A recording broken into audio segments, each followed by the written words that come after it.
And at halftime, 21-17, I'm Tony Ortiz, and I'm pleased to be joined by the new men's head basketball coach here at Wayne State, Bryan Smothers. And Coach Smothers, first of all, thank you for taking the time to join us this evening. No problem. Thank you, Tony. First things first, take me back to the beginning. When did you first become interested in returning to Wayne State as head coach? Really the first time I spoke to Mr. Fournier, and really the conversations revolved around the program itself.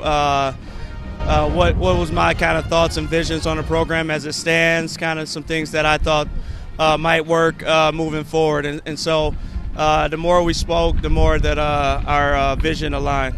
Was being a head coach always part of the plan as you became an assistant coach, as you moved through the ranks? Was that ever on your mind?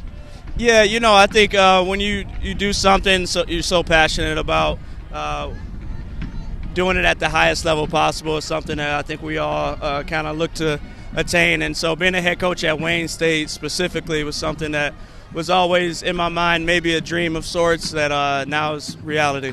I got to ask, you played for years at the Math Eye. What was your reaction when you got the first look at the new field house? Yeah, it's incredible. State of the art. I walk in there every day and it's just like, this is my life. This is my job. This is every day for me, and we get a chance to show it to our players and prospective student athletes and their families, and everyone is in awe of what we have here.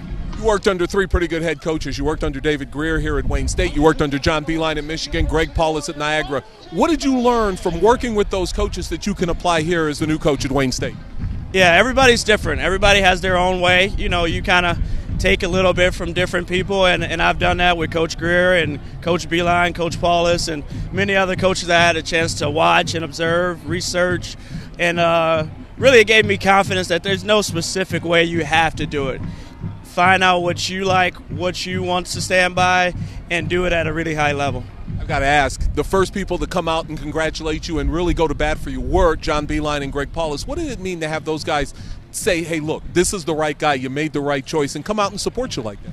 Well, I really wouldn't expect anything else from those guys, and that's why my time spent with them was so great. I was able to learn a lot from them both.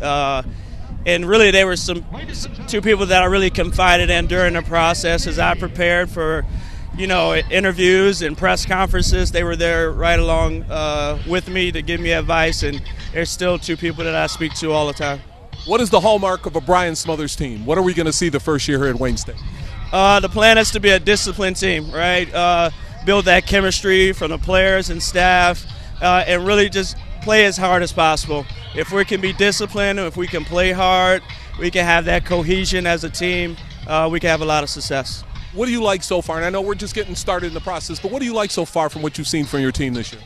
I like everything. Every time I watch our team, I watch film on our practices, I learn a lot. I learn a lot about myself, my staff, each individual player, and really what we're trying to do is learn more about them and kind of build our playing style around the strengths of the team. You have a pretty incredible resume. Besides the assistant coach, besides playing well here at Wayne State, you're a Hall of Famer as well. So that's got to be pretty cool to be able to come back home and do that. I think based on my personality, I don't maybe embrace it as much, but when we bring recruits on campus, and obviously it's something that our players know, I get the chance to show them the Hall of Fame area, and they get a chance to kind of see it. Kind of speaks for itself, so I don't necessarily have to brag on what I've been able to accomplish. Final question for me, Coach Smothers, and it's this. This place doesn't change head coaches often. You're the 10th head coach in the history of Wayne State basketball. What does that mean to you as a personal milestone? It means a lot. I talk to Coach Greer quite often. He's someone that's still helping me, and he's there for me in the program.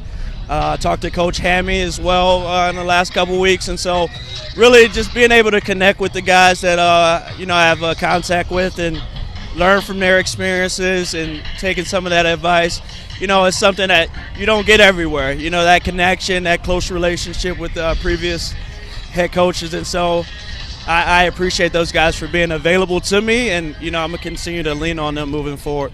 Well, congratulations on becoming the next head coach at Wayne State. Look forward to seeing you inside the field house where it's a little bit warmer. And also, we got to get some David Greer stories out of you one day. I've dealt with him after games and during games with interviews. You got to tell me some behind-the-scenes stories about David Greer because he looks like one intense dude. I got a few. We'll talk. Bryan Smothers, thank you very much for joining me down here at halftime. That is the next head coach, men's head coach of basketball, Bryan Smothers, down here. We're at halftime at Adams Field, 21-17. Wayne State leads Northern Michigan. We'll be right back.